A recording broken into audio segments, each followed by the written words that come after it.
Hablaremos hoy de Juan Hus, que ya vamos a ver quién era.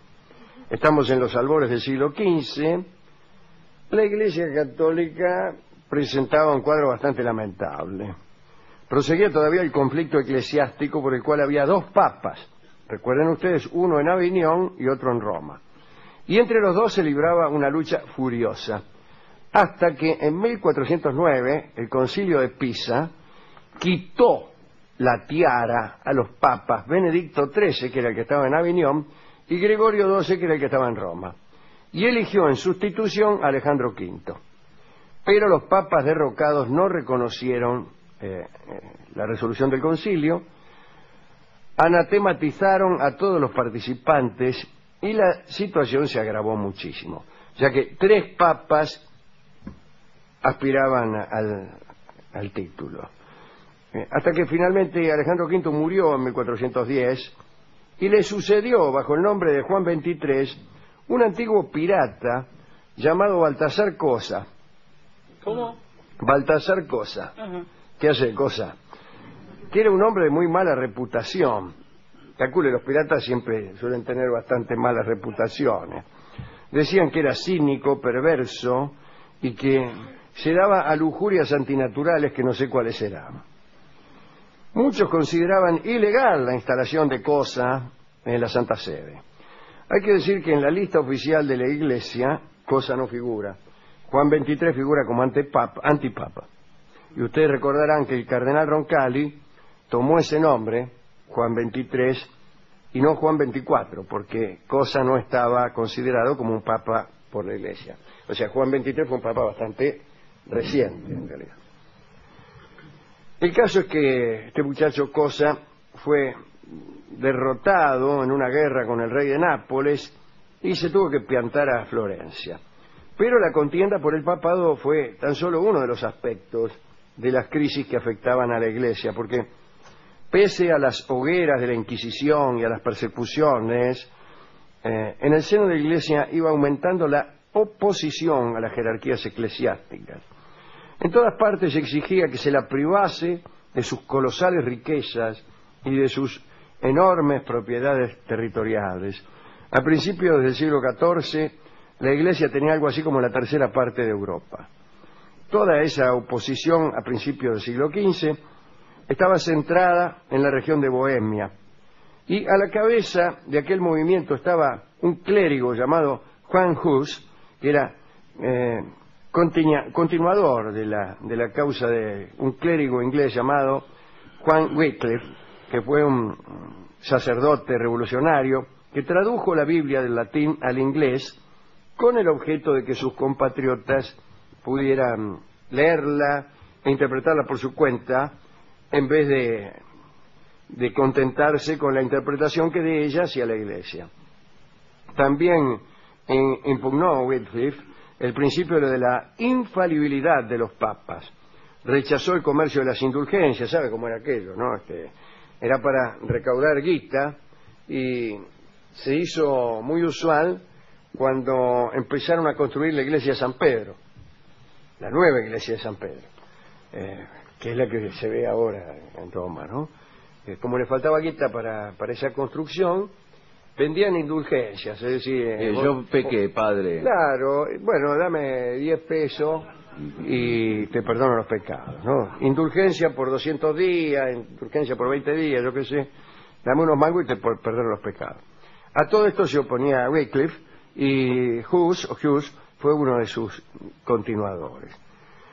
La Iglesia condenó inmediatamente a Wycliffe como herético, pero protegido por el rey de Inglaterra, evitó la hoguera y quedó al frente de este movimiento, en cambio, otro tipo que era Juan Hus.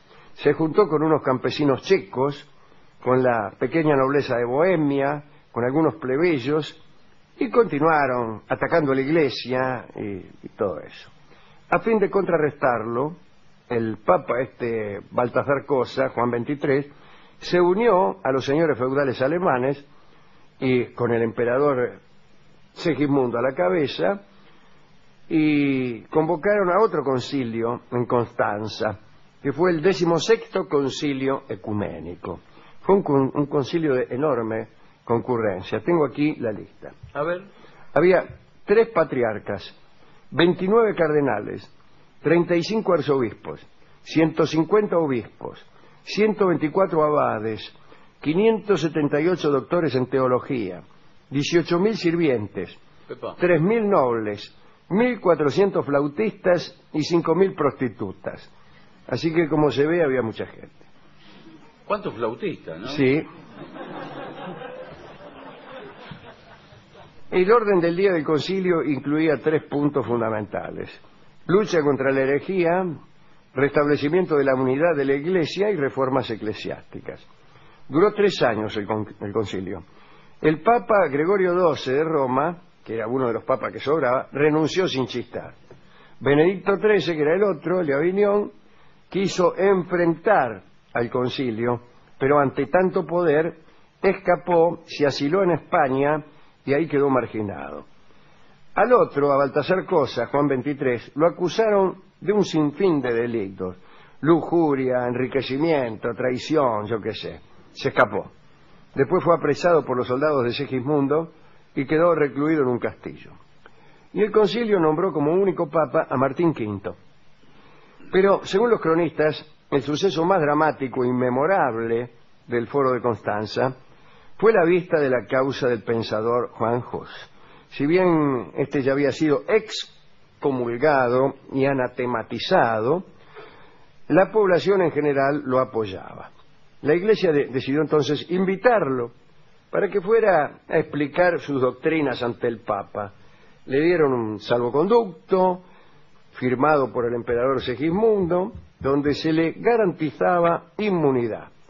Y el tipo fue, porque una negativa hubiera sido un acto de cobardía, pensaba él, y también reconocerse culpable de acciones heréticas. Hus consideraba que él era un cristiano auténtico. Ni bien llegó a Constanza, lo metieron en cana. Le habían tendido una trampa. Lo encerraron en un convento dominico al lado de una letrina. Este es un detalle totalmente superfluo. Por ahí hasta era una comodidad, si bien se mira. No hicieron caso alguno del salvoconducto y tampoco le dieron explicaciones, porque figuraba entre las prerrogativas del emperador el incumplir promesas si de este modo se beneficiaba al imperio y al papa. O sea que el tipo cumplía las promesas cuando le convenía y le gustaba. Bien. Lo empezaron a interrogar y a apretar al pobre Hus. Duraron varios meses los interrogatorios y parece que lo llevaban de un lado a otro, del monasterio dominico al castillo por ahí, lo tenían sujetado contra la pared. Hus insistía en su inocencia, pero para los eclesiásticos se comportaba como un hereje recalcitrante. Ante sus argumentos, un cardenal veneciano decía que los herejes agregaban una porción de verdad a sus doctrinas falsas para engañar a la gente simple. Pero aún recluido en Constanza siguió escribiendo. Se había hecho amigo de los carceleros, escribía sobre diversos aspectos de las doctrinas eclesiásticas y cada página nueva que escribía proveía a sus enemigos de nuevos argumentos para acusarlo de herejía. Hay una frase famosa de uno de aquellos inquisidores. La frase es: denme 1 o 2 líneas de un autor y lo haré condenar. El acta acusatoria contra Hus estaba salpicada de citas de las propias obras de Hus, ¿no? Los enemigos de este hombre tenían más de 100 cuadernos suyos y de ahí sacaban sus argumentos. En vano trataron de conseguir que Hus reconociera sus errores demoníacos y asquerosos, como ellos decían. El caso es que la meta principal del proceso era que el tipo se declarara culpable. Bueno, a comienzos de junio de 1415, terminada la formación de la causa, lo trasladaron encadenado al monasterio franciscano de Constanza. Allí deliberaba el concilio. El 6 de junio, Hus compareció ante los padres conciliares. El informe fiscal estuvo a cargo del obispo Lodi. Todas las tentativas del acusado por probar las inconsistencias de las acusaciones fueron rechazadas brutalmente por los jueces. No lo dejaban hablar, le gritaban, lo escupían. Los padres conciliares clamaban que era peor que un sodomita. Lo trataban de Caín, Judas. Interrumpían sus discursos con pataleos y gritos y hacían rimas con la última palabra de cada inciso. Esto se lo agregué. Lo trataban mal, quiero decir, ¿no? Pero el tipo no aflojaba. Todos trataban de que se arrepintiera en público para asestar un golpe a todos sus seguidores. Pero el teólogo checo rechazó todo acuerdo. Prefería soportar el suplicio de las llamas antes que renegar de sus convicciones. Y al fin el concilio lo declaró hereje impenitente. Fue destituido de su dignidad sacerdotal y condenado a la hoguera. Hus negó en voz alta su culpabilidad. Es la única. Bueno, ¿para qué la va a negar en voz baja? Nadie lo ve. Bueno. Se fijó la fecha de su ejecución, 6 de julio de 1415, y aquel día tuvo lugar el acto de fe, así se llamaban, las quemazones, más solemne de cuantos registra la historia de la Inquisición. Estuvieron presentes todos los padres conciliares, el emperador, nadie se lo quería perder. Hus gritaba su inocencia, lo hicieron callar, 7 obispos le quitaron su traje sacerdotal. Hus declaró que no podía confesar errores que no había cometido. Bueno, se ligó una viaba porque parece que lo fajaron. Le cortaron las uñas, el pelo, le pusieron un sombrero de payaso y lo quemaron. ¡Qué feo! Muy feo. No, Antes de prenderle fuego, de se le aproximó un delegado del emperador. Estaba también el hijo del emperador Ruperto. Y le dijeron, dale, confesá, así salvás tu vida. Y él dijo, no. La intención principal de mi prédica fue únicamente ayudar a mis padres. Quiero gustosamente morir hoy. Muy bien.